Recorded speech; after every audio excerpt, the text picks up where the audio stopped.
Hello friends, தமிழகத்தில் 2026 தேர்தல் நெருங்கிருச்சு. இந்த முறை 4 முனை போட்டி இருக்கும் அப்படின்னு சொல்லப்படுது. அந்த வகையில் இதுவரைக்கும் நடந்த தேர்தல்களில் தமிழகத்தில் அதிக முறை ஜெயிச்சு எம்எல்ஏவாக இருந்த ஒரு 10 பேர் தான் இந்த வீடியோவில் நம்ம பார்க்க போகிறோம். இந்த லிஸ்ட்டில் 10வது இடத்துல ஆற்காட்டு வீராசாமி மற்றும் ஐ பெரியசாமி இவங்க இருக்காங்க. 6 முறை 2 பேருமே எம்எல்ஏ ஆகியிருக்காங்க. அடுத்து பார்த்தோம் அப்படின்னா 9வது இடத்துல நெடுஞ்செழியன் இருக்கார். 7 முறை எம்எல்ஏவாக இருந்திருக்காரு. திருநெல்வேலி பகுதி உள்ளிட்ட தொகுதிகளில் ஜெயிச்சிருக்காரு. திமுக அதிமுக ரெண்டுலேயுமே முக்கியமான பதவியில் இவர் இருந்திருக்காரு.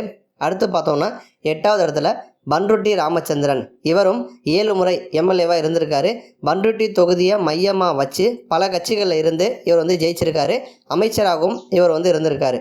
அடுத்து பார்த்தோம் அப்படின்னா 7வது இடத்துல ஜெயலலிதா அவர்கள் வந்திருக்காங்க. 7 முறை இவங்க எம்எல்ஏவாக இருந்திருக்காங்க. போடிநாயக்கனூர், ஆண்டிப்பட்டி, ஸ்ரீரங்கம், ஆர்கே நகர் உள்ளிட்ட தொகுதிகளில் ஜெயிச்சிருக்காங்க.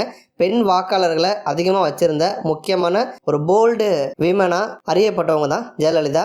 அடுத்து 6வது இடத்துல தற்போதைய தமிழக முதல்வரான மு.க. ஸ்டாலின் வந்திருக்காரு. ஆயிரம் விளக்கு, குளத்தூர் உள்ளிட்ட நகர்ப்புற தொகுதிகளில் ஜெயிச்சிருக்காரு. சென்னையில் மேயராக இருந்திருக்காரு. அப்புறம் துணை முதலமைச்சர், இப்போ முதலமைச்சராக வந்திருக்காரு. திரும்ப ஆட்சியை தக்க வைக்கணும் அப்படிங்கிறதுனால ரொம்ப பம்பரமாக சுழன்று வேலை பார்த்துட்ருக்காரு. அடுத்து பார்த்தோம் அப்படின்னா இந்த லிஸ்ட்டில் 5வது இடத்துல செங்கோட்டையன் வந்திருக்காரு. 9 முறை இவர் எம்எல்ஏவாக இருந்திருக்காரு. அதில் கோபிச்செட்டிப்பாளையம் தொகுதியில் பல முறை இவர் ஜெயிச்சிருக்காரு. கல்வி அமைச்சராகவும் இருந்திருக்காரு. எம்ஜிஆர் காலத்திலிருந்தே இவர் அரசியல்வாதியாக இருந்து வந்திருக்காரு. இப்போ அதிமுகவில் ஏற்பட்ட பிரச்சனையினால் டிவிக்கெல்லாம் இவர் இணைஞ்சிருக்காரு. அடுத்து பார்த்தோம் அப்படின்னா இந்த லிஸ்ட்டில் 4வது இடத்துல KKSSR ராமச்சந்திரன் அவர்கள் வந்திருக்காரு. இவரும் 9 முறை எம்எல்ஏவாக இருந்திருக்காரு. அருப்புக்கோட்டை, சாத்தூர் உள்ளிட்ட தென் மாவட்ட தொகுதிகளில் இவர் ஜெயிச்சிருக்காரு. திமுக மற்றும் அதிமுக சார்பில் ஜெயிச்சிருக்காரு. அடுத்து பார்த்தோம் அப்படின்னா இந்த லிஸ்ட்டில் 3வது இடத்துல அன்பழகன் இருக்காரு. இவர் 9 முறை எம்எல்ஏவாக இருந்திருக்காரு.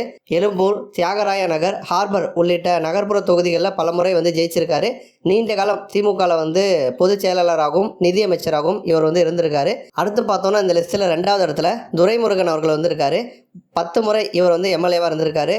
காட்பாடி தொகுதியை திமுகவினுடைய உறுதியான கோட்டையாக மாற்றினதில் இவருடைய பங்கு தான் அதிகம். 1980 காலகட்டத்திலிருந்தே அந்த தொகுதியில் இவர் ஜெயிச்சு நீர்வளத்துறை உள்ளிட்ட முக்கிய அமைச்சு பொறுப்புகள்லையும் இவர் இருந்திருக்காரு. இந்த லிஸ்ட்டில் முதல் இடத்துல மு. கருணாநிதி அவர்கள் இருக்காரு. 13 முறை எம்எல்ஏவாக இருந்திருக்காரு.